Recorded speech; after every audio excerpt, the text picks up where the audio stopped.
Great, I'm allowed to record that. That's good. Right, so I will start admitting everyone now.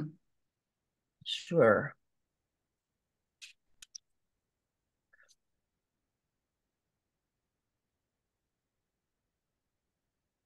Kalispera, everyone. Hello from still quite sunny Archaia Epidavros. I hope you're all very well. Thank you for joining us this evening. I'm going to be recording this chat with Keren, so if you do have to hop out at any point, that's fine because I can send you the recording. So if I could ask you to mute your microphones. Oh, everyone has already done that. How considerate, what good Zoom etiquette. Apart from you, Carl. Come on, that's it. Yeah, okay, Carl's gone now as well.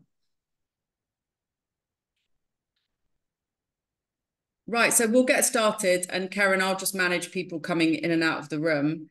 Sure. So first of all, let me introduce Keren because Keren has been a fantastic accomplice and collaborator on the last couple of projects I've been working on in Greece.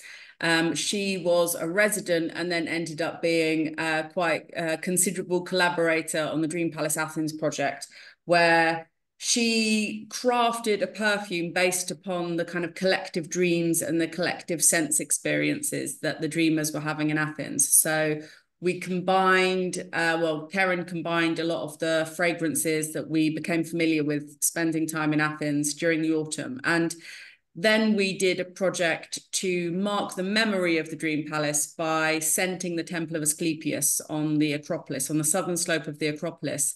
There's a beautiful temple shrine to Asklepios. And we went there and conducted a ritual where we used the fragrance that Keren had made and marked the memory by smelling the perfume and really kind of engaging and being present by being in the temple, looking at the Parthenon and the Acropolis.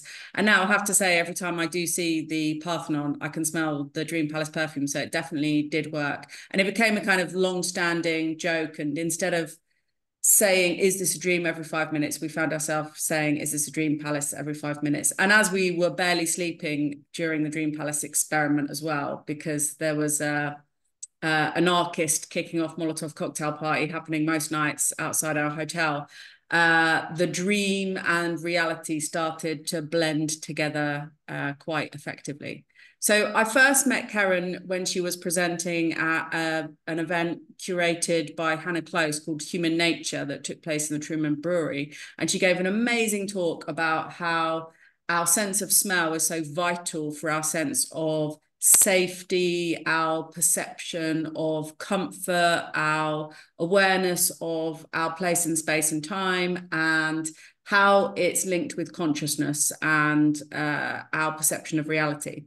And I was absolutely fascinated by this talk, and me and Keren have stayed in touch ever since.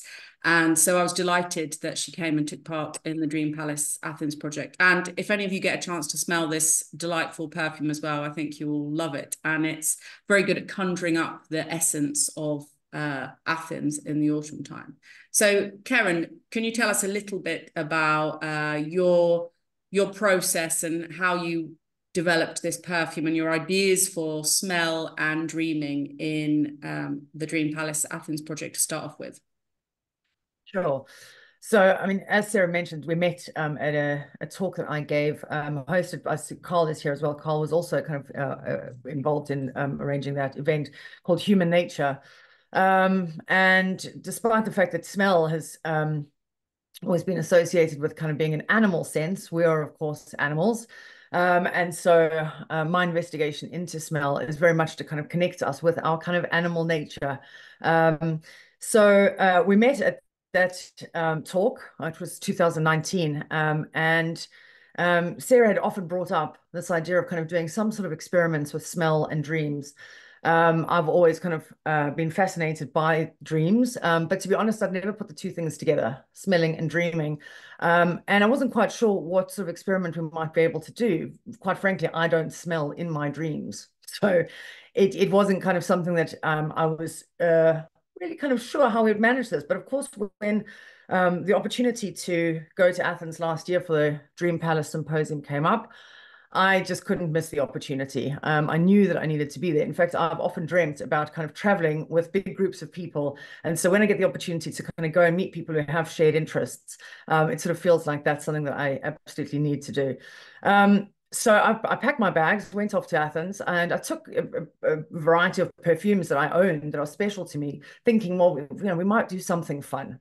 We might be able to kind of, send sort of meditations or kind of do some guided hypnagogic sessions and kind of infuse those with smell and see kind of how it impacts people's experiences, their moods, and kind of the imagery that they see. I'd never thought that I would actually go and make a perfume while I was in Athens, right? I'm probably more theoretically minded than practically minded, and I've dabbled in kind of making perfume before, but it wasn't something that I would say I've got heaps of experience in, to be honest, and I hadn't done for quite some time. Anyway, it came up that that's what we should do. We wanted to actually mark the memories of the people who had joined in that residency group in particular, but also for the broader group that joined the symposium.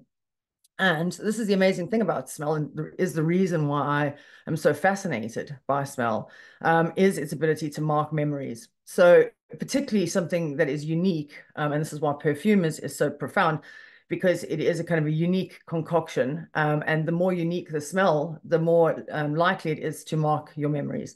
And it is that moment that you first smell something that has that power to mark that moment. It's something that I've been doing for years, especially marking specific chapters of my life through smell. I've got a box in my cupboard that I use as a time travel machine, really, because anytime that I go and smell something that I wore in a previous period of my life, I'm instantly transported back there. And so I wanted to give that gift to the group by making something that was completely new. Now, as I say, kind of stepping into that kind of creative role was not something that I'd imagined myself doing, but somehow the whole experience of being in a collective of dreamers, where every day was about dream sharing. We had a kind of a daily awareness circle where we spent time kind of really connecting with the group. And Sarah and Leslie, who organized the event, had this ambition for it, and overall, really, as an ongoing project, to infuse dreams into culture, right, and into waking life. And that we really did experience over those 10 days. And as this dream and reality sort of weave together, for me being there, I was able to step into a kind of a creative space that felt much more natural for myself. It was an extraordinary experience. Yeah, to be given a space of playfulness, and there were so many synchronicities that happened as well that kind of pushed this on. So, I needed to buy perfume materials in Athens, a city I've never been to. It's a big place, right?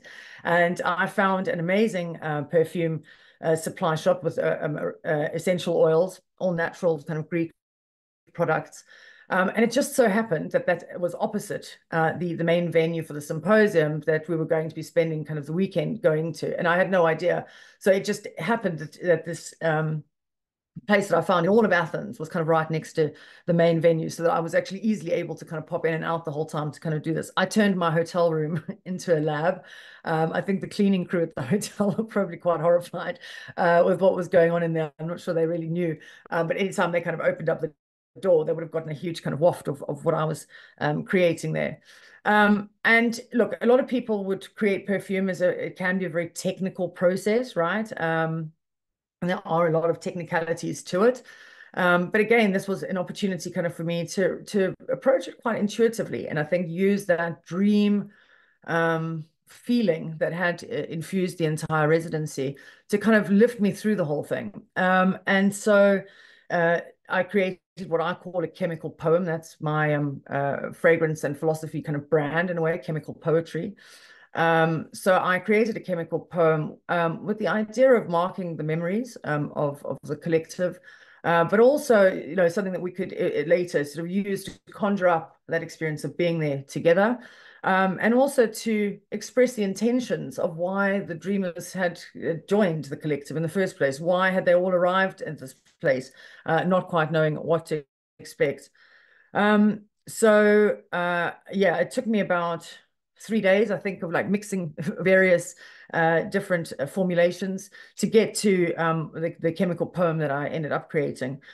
And my intention was to use materials that were familiar to all of us there. So, we spent a lot of time on the rooftop of the hotel. There were basil plants there that kind of, already people were smelling the whole time. There are also bitter orange trees all over Athens. They sort of line the streets. And there was a lot of kind of rosemary. And then I wanted to use other ingredients, I guess, that have lots of symbolism. So another kind of synchronicity in all of this was that I had decided that one of the key ingredients that needed to go into this particular fragrance was immortelle. And I'd gone down to the perfume shop and asked for it, and they'd said to me, we don't know what immortelle is. It's obviously the French name, and ended up being translated into helichrysum. I got back to the hotel and asked Sarah, if there was anything that she particularly wanted, and that was exactly what she asked for, was helichrysum to be kind of one of the ingredients. So it had all sort of, I'd kind of been there before she kind of got to tell me. And helichrysum, I mean, maybe Sarah, you want to say kind of what helichrysum kind of meant to you, because it feels like it was a very personal ingredient for you. But of course, in Greek, it means helios means sun and chrysos means gold. We had been getting up every morning to watch the sunrise. And so this sort of notion of the golden sun kind of felt like it really needed to kind of be the heart of the fragrance. Sarah, do you want to add a bit about why you wanted that to be kind of the heart of this fragrance? Yeah, because I had a brilliant encounter with helichrysum on the way to Delphi, which we never got to, but by the way, like we did go to Delphi at a later date, but on that particular occasion, it was on the recce. Me, Leslie, Daisy, and Kate were driving to Delphi, but Daisy came down with like really bad car sickness. So bad that there's just no way we could drive any further. So we pulled in a little side road, and it was lined with this incredible immortelle, this helichrysum herb. And it's a curry plant, member of the curry plant family, I think, but it smells of hay and honey. And it has these amazing sunburst flowers. And it's a herb that was sacred to Apollo, and it's supposed to give immortality, beauty, and it's called immortelle because the flowers are kind of everlasting. They don't sort of die and wither like ordinary flowers. So that was an important synchronicity to me. And then actually, weirdly, it was for Leslie as well, because when she went to visit Caracas, Salvador Dali's home is completely covered in bunches of helichrysum. So there was this weird continuity with that plant. And I feel a real resonance with the sun god Apollo and with any kind of solar plants like that. So yeah, I was so excited when you said that it was already the heart of the perfume. I mean, I've since learned as well that actually helichrysum, at least one variety of it in South Africa, is used by kind of the local people there to invite the ancestors in, and presumably that is in dreams. And it is GABAergic, so it actually has an impact on a particular kind of system in the brain. Yeah, one thing I was going to mention is helichrysum gives you kind of golden infused dreams, and I've had that experience using it as a tea. If you make a tea from it, the color of the water is just amazing, this golden color, and it seems to infuse your dreams with that golden color as well, that kind of sunlit tinge. So yeah, it's a very good underrated dream herb, I think. So yes, that's the heart of the perfume. But on the top notes, we've got basil, which is often used in cleansing rites to attract good spirits and give courage. I used galbanum, which is a lovely kind of very, very green scent. It's from a sap, and it was used to make torches in antiquity. In fact, in Greek mythology, Prometheus brought fire to humanity with the torch of the ferula tree. And then bitter orange, as I say, kind of lines the streets of Athens. But there was something quite lovely about this as well, that a single tree holds multiple generations of fruit. And it kind of felt like this opportunity for us to honor the notion of a long self, of many different versions of ourselves. Rosemary is a symbol of fidelity and friendship. It opens communication with the higher spiritual realms. Helichrysum, as we've spoken about, jasmine, which is all over Athens. It's an extraordinary, evocative and intoxicating scent, rouses sensuality, opening up the perception of divine beauty in all things. And then the base of the perfume, frankincense, myrrh, and styrax, as well as cedar being used in the ancient world for the construction of temples. And the other ingredients kind of being very typical of perfumes of the ancient world. So unfortunately, we cannot digitize scent, and I'm not able to spray any to you. I wish I could share it with you, but I can describe at least what it does smell like. So you can expect an opening of fresh, wet green earth to signify the start of something new, developing into the energizing zest of bitter orange, before opening into a floral heart of helichrysum and jasmine. A union of sun, a golden sun and the full moon, that's jasmine and the helichrysum in the heart, light and shadow, drying down to the smell of honey and wood and the soft smoke of frankincense. So as I say, I mean, I'm doing a PhD in philosophy. I'm doing the philosophy of smell. I'm reimagining kind of what reality would look like to us if we were primarily smelling beings rather than seeing beings. And that sort of theoretical space kind of occupies me a lot. It was an extraordinary privilege to step into this creative space and to make something and to share it with all of the group. So it was an honor, and thank you very much for giving me that opportunity, Sarah. Well, it was one of my most fun parts of the whole Dream Palace residency experience, the smelling and engaging with smelling in such a visceral, hilarious way on a regular basis as well. Like we were just walking around town, sniffing bits of paper, saying, is this a Dream Palace to each other for, over and over again. But which is what became the name of the perfume. Is this a dream? So you mentioned like our dream experiment ideas, and weirdly enough, just a couple of days ago, I had like a really, really strong smelling dream. And I'm interested to know if anyone in this group has ever had a dream smell, ever experienced smell or olfaction in dreams, because it's useful to know whether it's something that's common or rare or unheard of or anything else. So I had a dream like a couple of nights ago where I was sure that from within the dream there must be a fire, because I could smell frankincense smoke really, really strongly, like so strongly I was trying to wake up because I was convinced there was a fire. And at one point I couldn't wake up, which is quite unlike me. And I tried and tried and tried. And then eventually I was like, well, I must be dead. And if I'm dead, I may as well do whatever I want. And I happened to be in this like beautiful realm. And so I did whatever I want. I won't bore you or shock you or horrify you with the details of what I did, but I still didn't wake up. And then someone showed me a Mycenaean shield, and they said that the figure eight shape means transformation. And this shape protects Mycenaean soldiers in battle. And weirdly enough, that was the thing that woke me up. But when I did wake up, I had a thought that maybe the reason why I had this like very vivid sense experience in the dream, because I was also considering within the dream, maybe I'm having a stroke, because, you hear about this burning smell that people have when they have a stroke. I've also experienced the smelling of matches before there's a thunderstorm, and there was a thunderstorm the following day.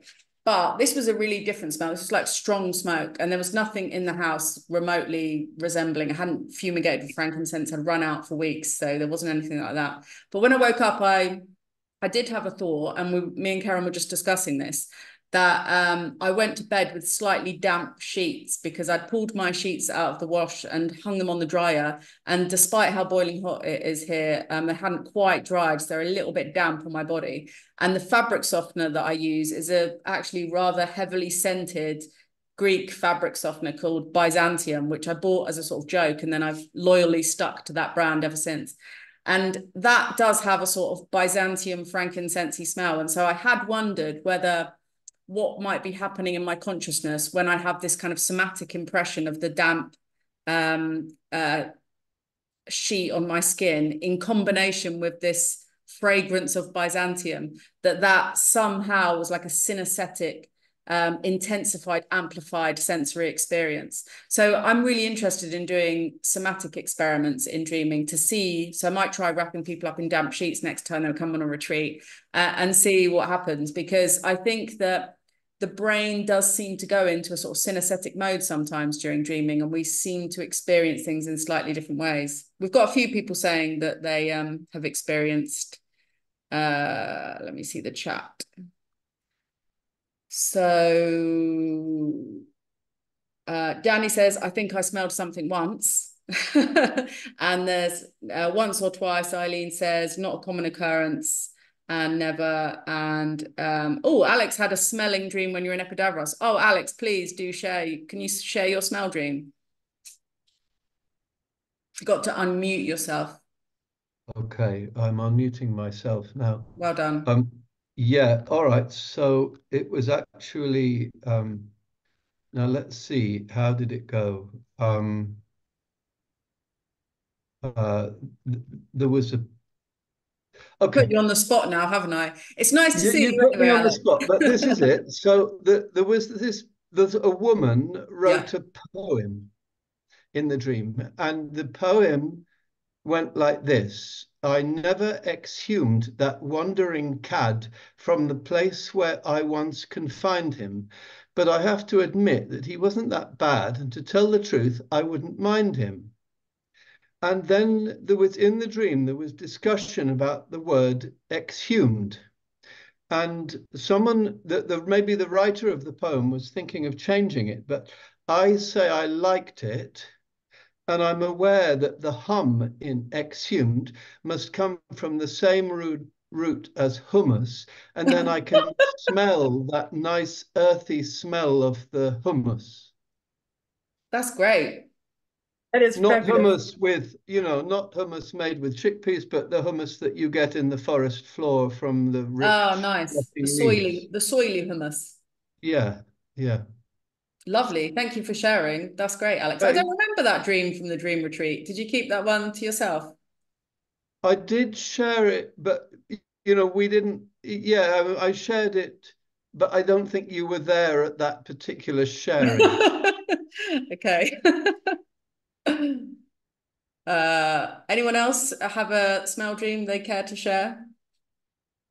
Or anyone else fancy sleeping in damp sheets tonight and with no. I mean, I did read, and I wonder whether this influenced the dream a bit on one of the cure tablets, one of the Yamata in the Temple of Asklepios, where they have the descriptions of how people were treated. And one of the treatments was to sleep in wetted sheets, but they were wetted with like a combination of mustard and oil or something like this. That it was also some therapeutic treatment.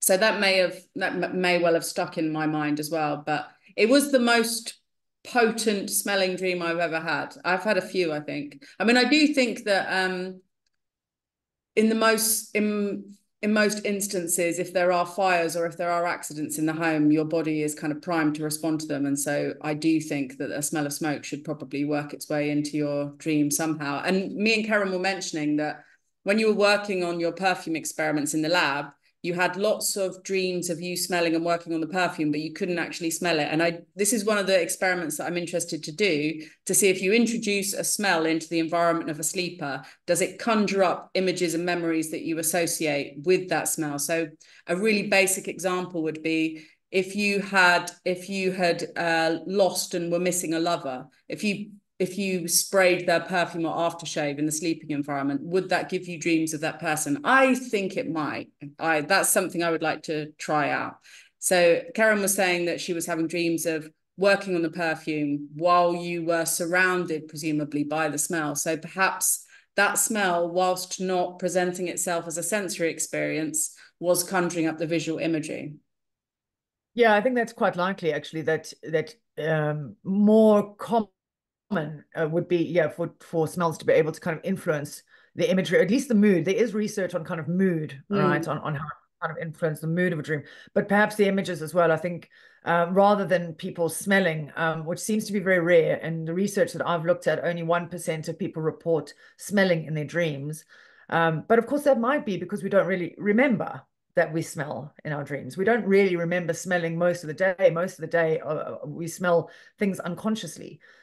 So it might be that actually there are these sort of smell experiences, but they're just harder to recall than kind of visual and auditory and narrative kind of information. Oh, Alex mentioned this is a nice point, and I think this is something that happens quite a lot. Alex, I dreamed I was in a pizza restaurant. When I woke up, wood smoke was coming in through the open window. So I do think that the smellscape of the environment that you're sleeping in has an impact. And it's interesting to relate that back to more ancient or more small scale societies' ideas about smell as well. You know, I think that in the modern world in the West, we have this hierarchy of the senses where visual sense is at the top and sense of smell is somewhere at the bottom. But one of the things that I think people recognize during COVID is how vital a sense of smell is to your sense of self and your sense of safety in the world. I think I had COVID. I don't know, because it was quite late and I didn't test for it, but I lost my sense of smell for a day and a night. And I remember going to bed and feeling unsafe because I couldn't smell anything. And it made me feel vulnerable because I wasn't enmeshed within my familiar smell world, if you know what I mean. And I think that, you know, smell is obviously so important for our safety in the world. We need to know if things smell good to eat and drink. We need to know if someone smells right or safe or stressed. And we're picking up on all these signals subconsciously all the time. So is this something that you're researching with your work, how the sense of smell helps us feel safe in the world? Yes, safe, but also many other things, right? And it has an enormous impact on a variety of our emotional responses to people, to places. Food is almost unbearable if it doesn't, if you don't have a sense of smell, because it's most of taste is smell. And I also lost my sense of smell during COVID, which is interesting because I was already researching all of this. And in fact, I'd been interviewing a guy who had anosmia from a traumatic brain injury before COVID. So when I lost my sense of smell, I was absolutely horrified because I'd already been reading all of the research that shows just how dramatically it can impact people. So people who have lost their sense of smell long term, and sometimes permanently, end up with long-term depression that is progressive. So if you lose vision or hearing, that tends to be that you would react really bad and be very, very depressed for a time, and then actually there's an adjustment and you've sort of resettled kind of afterwards. But because of the connections between the olfactory bulb and the emotional centers of the brain, it actually goes both ways. And so people who are depressed tend to have a diminished sense of smell, and having any diminishment of your sense of smell or loss entirely will make you depressed. So there's kind of this dual sort of pathway between the emotions and smell. And, you know, interviewing people who have lost their sense of smell, I mean, because people often say that it's the one sense that they would be willing to lose if they had to pick one. You know, people often say smell, they don't think it's that important. And that is because it's experienced unconsciously, mostly. But when people lose their sense of smell, what they become so painfully aware of and conscious of is the absence of smell. They suddenly realize that there is something kind of missing, a key dimension of life is missing. And so people will describe things like, I mean, quite interesting, often kind of sort of feels like they're describing kind of virtual worlds, or, you know, they'd say things like it feels like they're living, you know, in an interactive movie of their life. They're not actually connected to the world in a sort of a physical way. And they also tend to feel quite alienated from their own bodies. Uh, you know, so people, I mean, you don't know whether you smell good or not, which can be really difficult. And there's lots of evidence that we smell ourselves unconsciously all the time. We, you know, take little sniffs, but you don't actually, no one's sort of aware of that. That's but of course, when you lose your sense of smell, then that affects you very, very badly. And so that sort of dual sense of depersonalization and derealization is very, very impactful. And it's quite devastating for people if they lose their sense of smell long term. It's interesting how this also relates to ancient perceptions of smell as being divine emanations, like our mutual friend Dora Goldsmith, who's an experimental archaeologist and Egyptologist who specializes in recreating ancient perfumes and other kind of medical formulations and cosmetic formulations from ancient Egyptian papyri. And she has spoken to me a lot about how perfume was considered this kind of like divine breath, this divine air. Incense is considered to be a kind of a protective and purifying force that can conjure and eradicate negative energies, because demons, you know, from ancient Near Eastern times, are considered to be beings of air. So by creating this fragrant divine air, you can banish these otherwise kind of malevolent air dwelling forces. And she talks about encounters with goddesses like Hathor and how they're often described using references to smell and air and perfume and fragrance. And when I was doing my research into the Perfume Dream Garden, I found this very old, I think I sent you the Perfumed Garden Arabic script, the very X-rated description of building this perfumed garden to seduce a princess, I think. And it talks a lot about using certain plants, certain herbs, certain oils to make women in particular swoon, like completely lose control. So it's interesting how like divine fragrances in ancient times have been considered as aphrodisiacal. It's like something we've kind of forgotten about smell being aphrodisiacal. We think about substances or herbs or plants that we ingest being aphrodisiacs, but there was a much keener sense in ancient times that you would create a kind of aphrodisiacal smelling landscape. And I wonder whether there's something in even sort of general anxiety in the populace as well, where we're living in a rather chaotic and unpleasant smellscape, rather than one that's kind of curated and cultivated to give people pleasure. Like, this is one of the things I want to do with my Perfume Dream Garden project in Greece, is to plant and think about, you know, all the divine correspondence of the plants and herbs that I'm growing, and how they are then emanating the essence of that particular deity that they're associated with. And you can then sleep in the fragrance of that divine, that aura, that emanation of the divine entity, and hopefully have an encounter with them, because you're sleeping in a kind of cloud of their essence. That's my like vision for it. And I think it's something that we should consider more, perhaps, curating the smellscape of our towns, cities, and villages.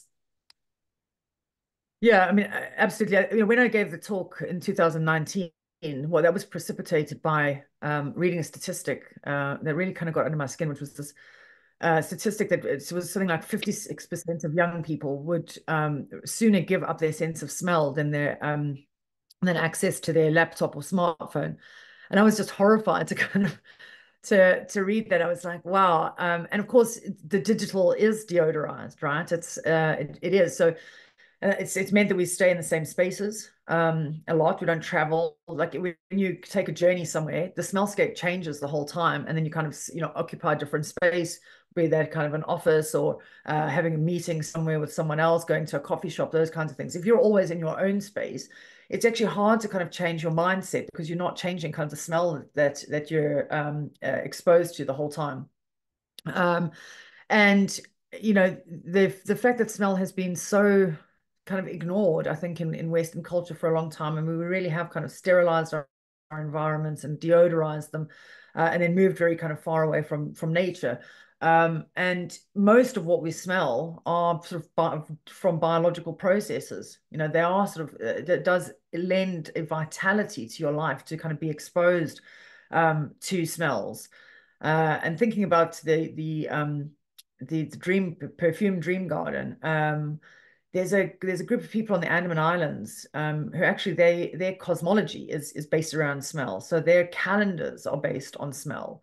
And that's, I mean, it seems to make sense, right? Because you know that it's spring when a particular flower starts to bloom, right? And you can smell the leaves that are sort of rotting at the end of autumn and going into winter.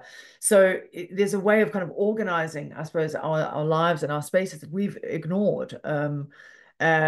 And then at the same time, though, you've got a kind of a whole commercial enterprise around scented items, and fragrancing rooms and brands that use fragrance to kind of pull you into their stores. And I mean, I've always kind of struggled with the smell outside a subway, and I don't mean like train stations. I mean the sandwich shop They pump out a very particular smell to try and get you to. It's a revolting smell.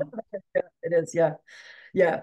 And for all my sort of initial thing about the fact that the digital is deodorized and that you can't digitize smell, there are people working on digitizing smell, but I'll clarify that there's not really digital smell in the same way that you can have digital sound or digital images.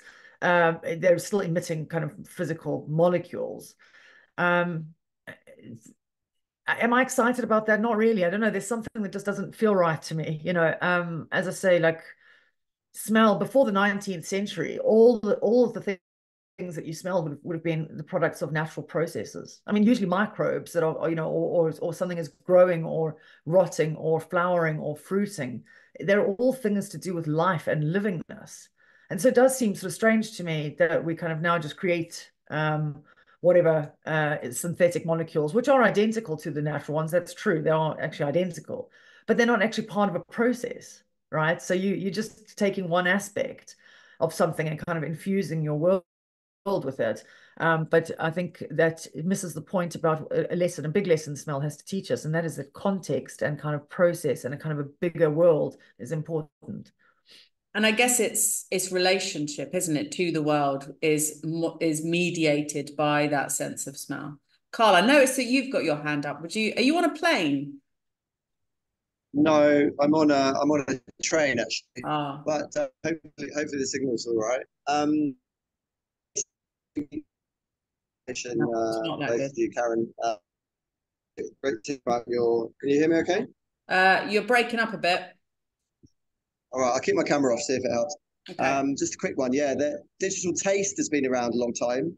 I actually know one of the researchers that developed this. Basically, you stick your tongue in your mobile phone and then you can taste your meal before you get to the restaurant. But as you say, it's horrific, and it's a really important point that you make, that if we lose sight or hearing, we can recover from the depression of it. But if we lose our sense of smell, then that's a whole different ball game with long-term depression. So it's a super important thing to actually get in the minds of young people. As you say, young people have voted to lose their sense of smell rather than their smartphones, not realizing that soon after you lose your sense of smell, you lose your sense of taste, and then after that your sense of reality. So I just think it's super important that we realize that any kind of digital metaverse is a form of sensory deprivation. And no matter what, most of it's just sight and sound, and obviously you're losing. And if we've got 30 senses, there's never going to be a time when we replicate that. So just wanted to make that point. Thank you. It's really interesting. I'd like to hear more about the digital taste, because I didn't realize. Yeah, I thought it was quite simple what they did, in the sense that they could only really sort of conjure sweet or salty or sour, rather than kind of more sort of complex flavors. But either way, it does feel sort of odd to me. It's like, because I think when you get to the chemical senses and touch, you're bypassing the body really, to create experiences that then are not related in any way to anything, which the whole function of taste and smell and why they evolved is to connect us, in a metabolic sense to reality, right? That's why they kind of play such a role in life, in livingness, and that's why those are the things that we're particularly sensitive to, are smells from living things, or dying things, but organic things, natural things, because if you they look are. at the sort of ancient idea as well, that's that action of smelling, that breathing in of molecules. I mean, it's something that they talk about in terms of forest bathing. The idea of forest bathing is actually healing, because you're breathing in these molecules, and it does.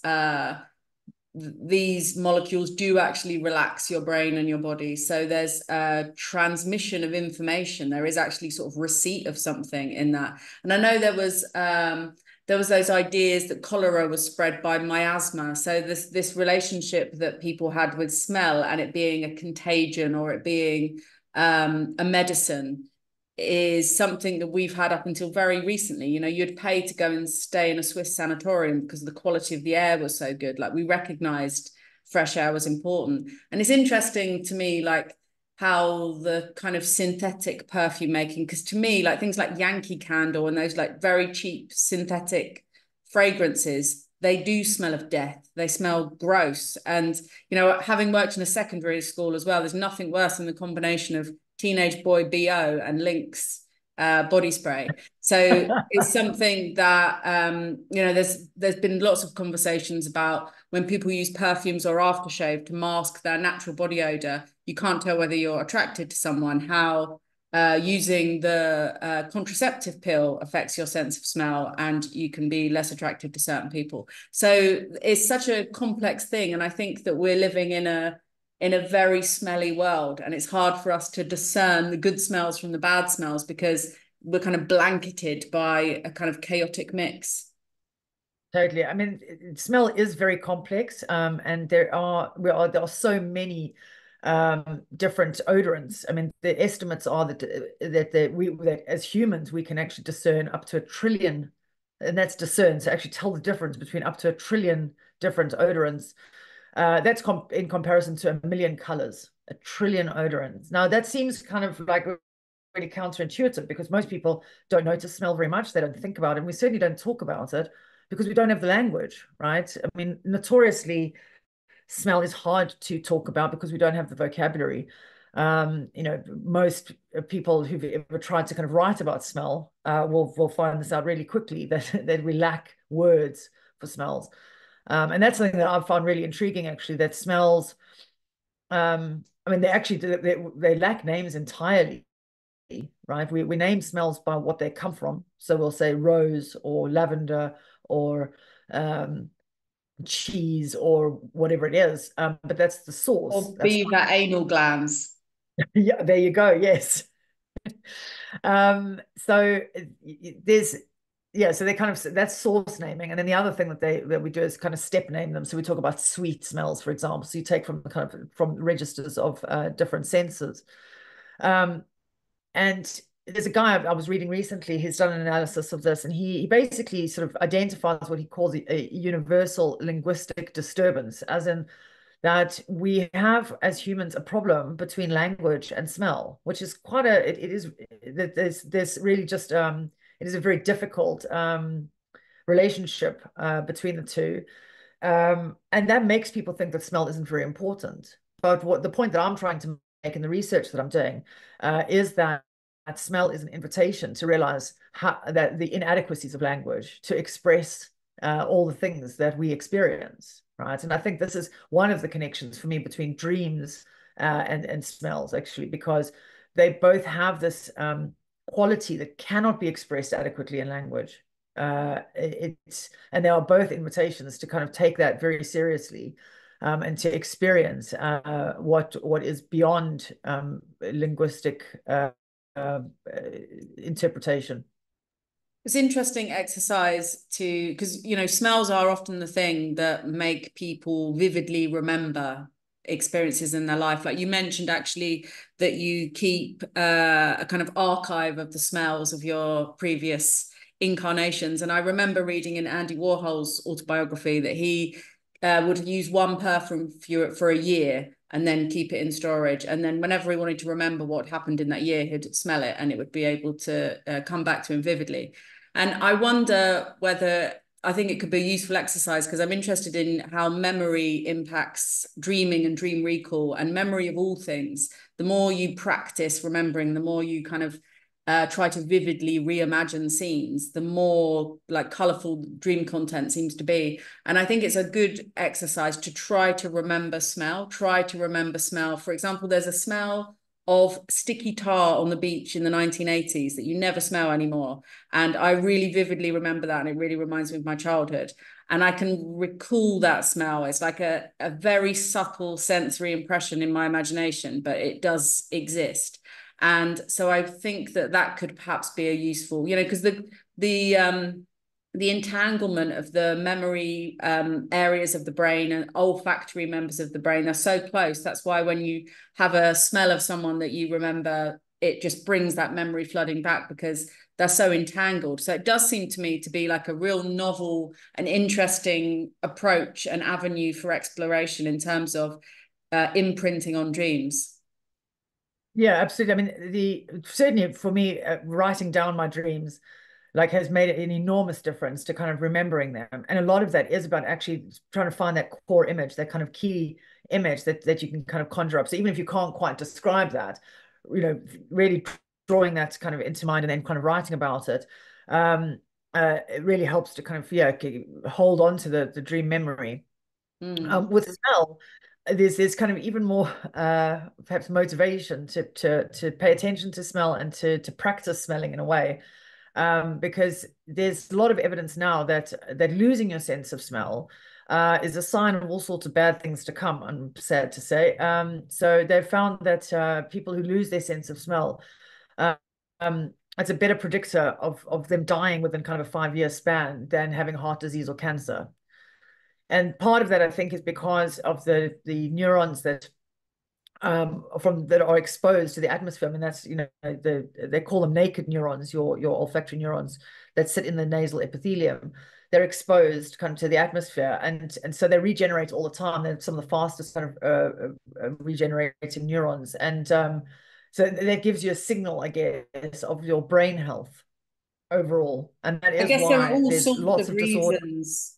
I guess there are all sorts of reasons why you might lose your sense of smell, and I guess a brain-related reason is something separate potentially from other issues. I mean, I think even things like black mold can affect your sense of smell. Like there are so many factors that can affect that. One thing I wanted to mention before I forget is this idea of how certain sensory experiences in dreams or certain substances in dreams, and I think smelling certain substances could be included amongst this, act as agents of transformation to kind of mark a shift in state or a transition in scene. So we were talking about how if you drink something or eat something or smell something, that can act as an agent of transformation in the dream, a bit like Alice in Wonderland when she eats the mushroom or she smells the smoke of the caterpillar's hookah. It sort of changes her consciousness.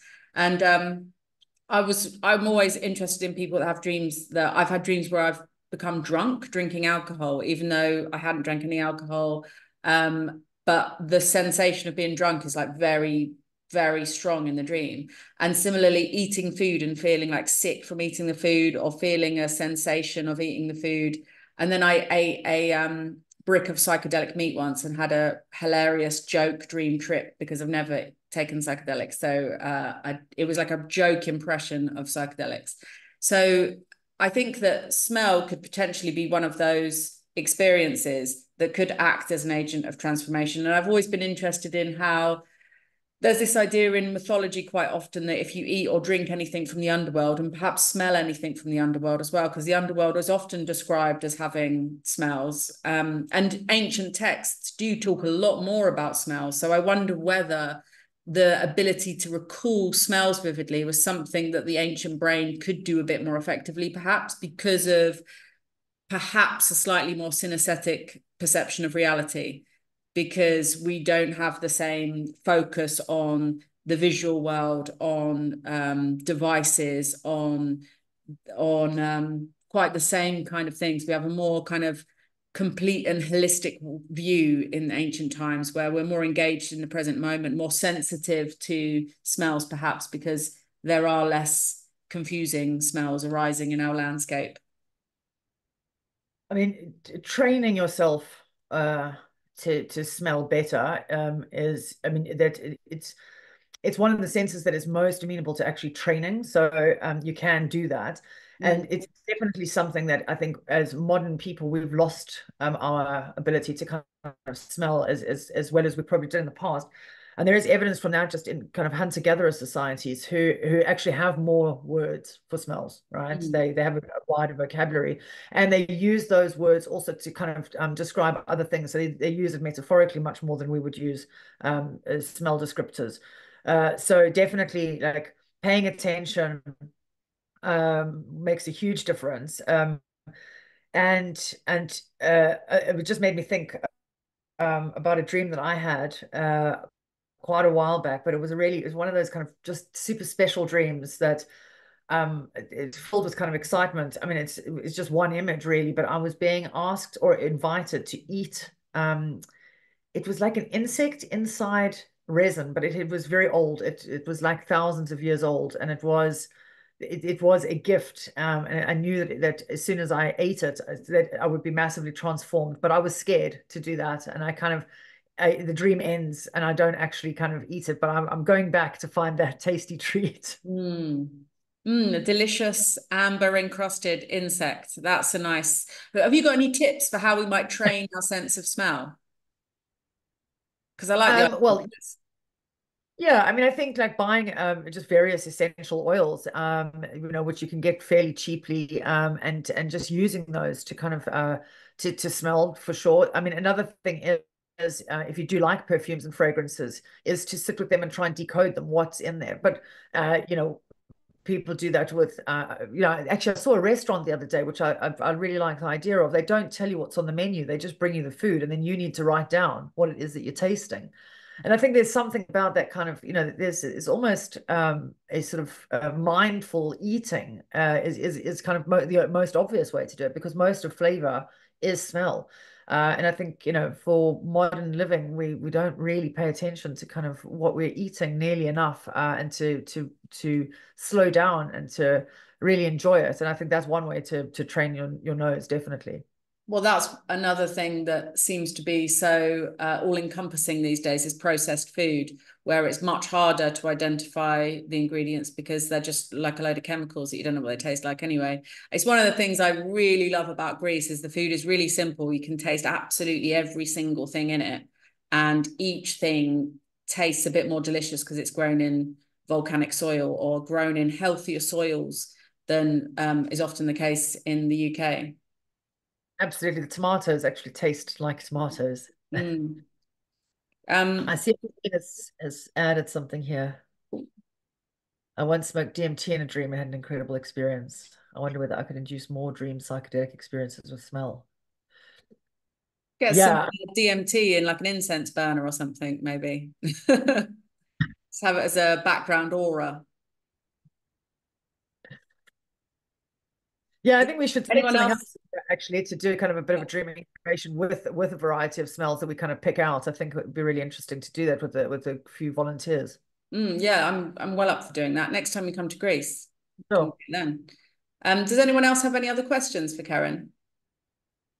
Eileen's well up for testing.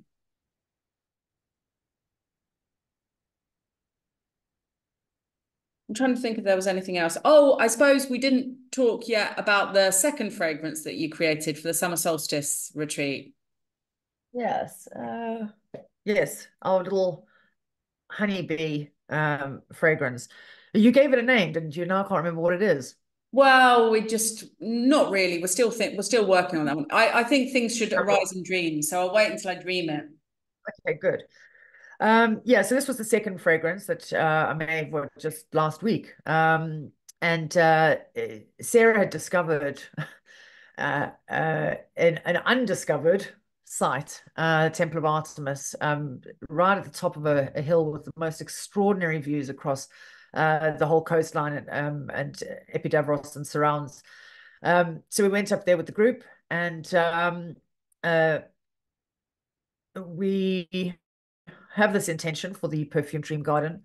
And so this was kind of created with that in mind, to set an intention for what we want out of that and to kind of ask for blessings.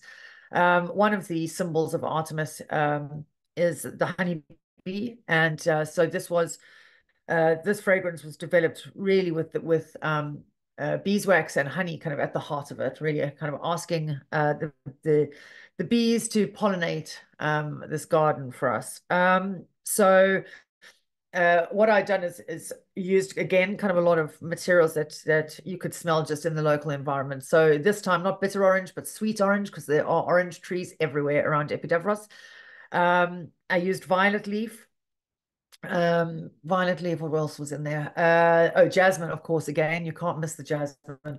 And then I used cedar mastic oil. So mastic is an interesting one that I hadn't smelled before, but that is kind of a very Greek plant as far as I understand. It's the only place I've encountered it.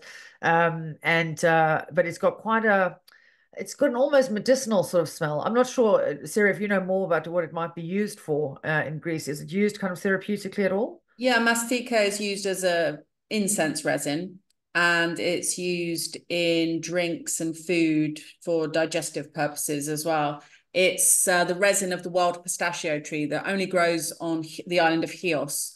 So also it's my favorite liqueur in or spirit in Greece. It's Oh, delicious yes, of course. drinking liquid Liqueur. frankincense. Yeah. But Yeah. around the Temple of Artemis, there are lots of skinitos shrubs, which is a different variety, similar to mastic. It smells, it's just like a low-growing shrub. But if you tear the leaves up, I think we did when we were there, it's got a very sort of sweet mastic type fragrance. So I always love, I was talking to someone this morning about this actually, looking at the plants and herbs and flowers that are growing in any given area, especially if I know there are ancient remains there, because very often I think they're the kind of ancestors, the descendants of the plants that were planted there for a reason. One instance that I think is quite interesting is Agnus castus. There's a lot of Agnus castus planted around here, and that is also known as the chaste tree. And monks would weave themselves a belt out of Agnus castus. It was used in ancient Greek rituals during the thesmophoria in ancient Greece, where women wanted to have nothing to do with men.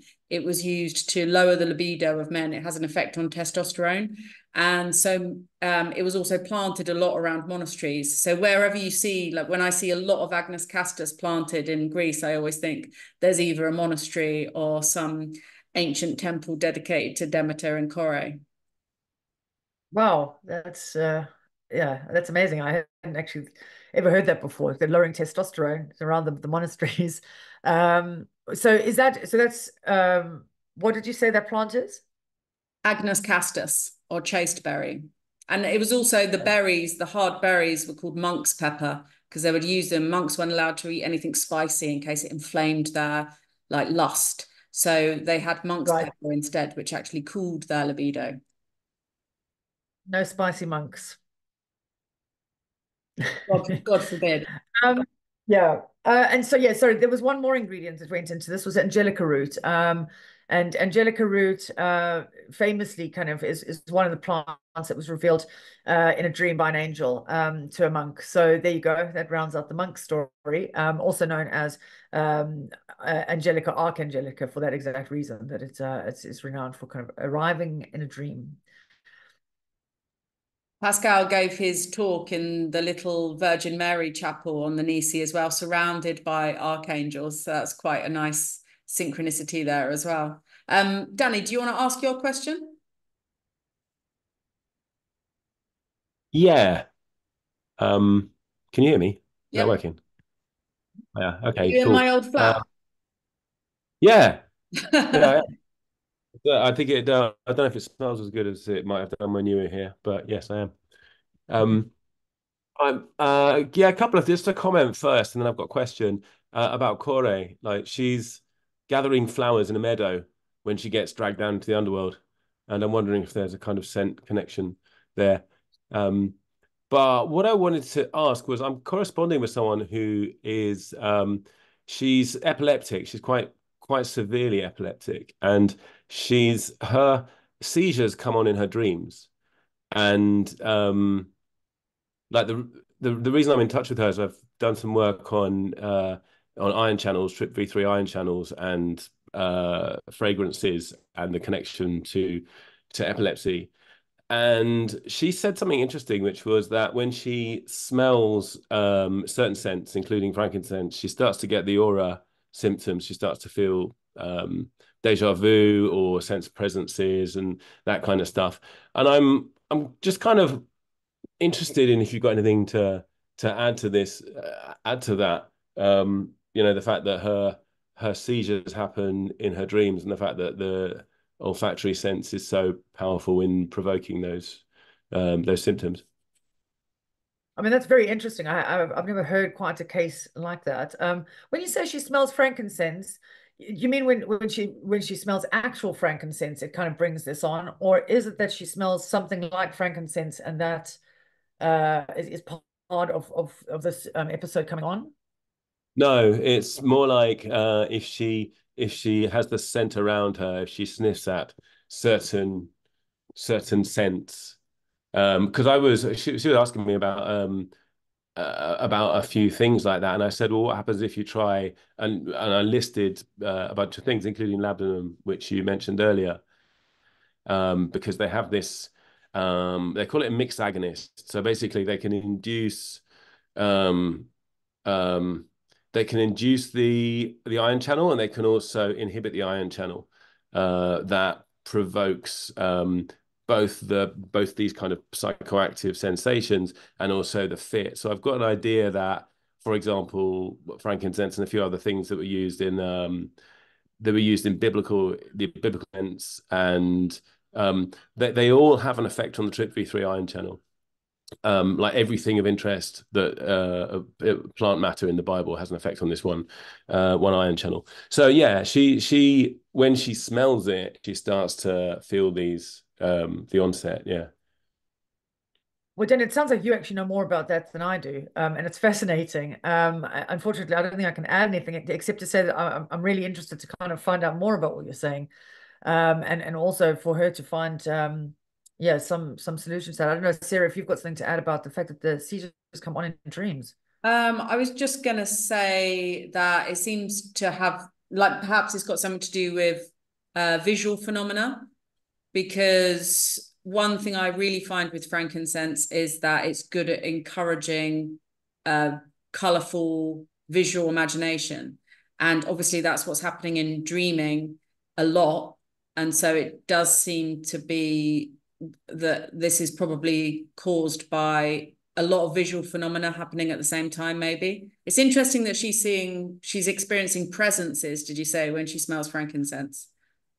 She didn't say exactly what it was. She said she starts to get aura symptoms, and I haven't quizzed her about exactly which ones, but aura And it's just like symptoms a would be, sniff of frankincense, not even hotboxing or a lot of frankincense smoke. yeah, just a little bit, yeah. Wow. Yeah, I'm I going to don't find out know. more. Yeah, no, that's really interesting. I'll be interested in finding out about that as well.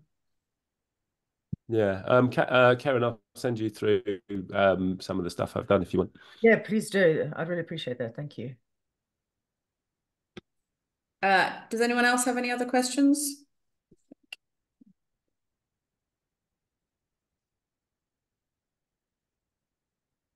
Thanks so much, Keren. It's been marvelous.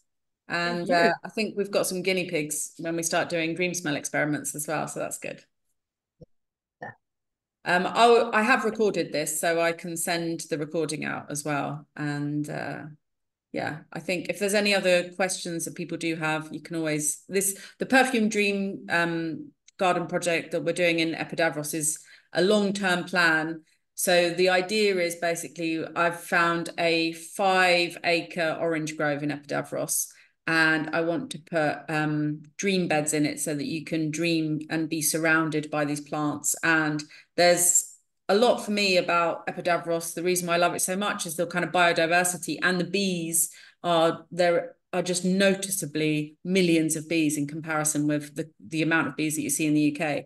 And so that's something that I really want to celebrate and encourage. And I'm very interested and inspired by this idea of building bee beds that we've discussed. So you'll actually sleep on top of 2 hives, and it's like a healing technique that is used a lot in Eastern Europe, in places like Slovakia, Slovenia, and Ukraine, where you have a kind of therapeutic bed that's built on top of a hive, and the temperature regulating abilities of the hive, the smell of the hive, the medicinal qualities of the air, and the vibration of the bees in the hive are thought to have healing properties. And I've always just thought it sounds wonderful and amazing. So that is something I would like to do for the Perfume Dream Garden as well. So if you do have any other questions for Keren or myself, then you can always email me and I can endeavour to get them answered. So thank you very much to everyone for coming along this evening. And I really enjoyed that, Keren. Thank you so much for your time, and enjoy your upcoming trip as well. Thank you. This has been great. Really enjoyed it. Thank you. Thank you. Bye, everyone. Bye.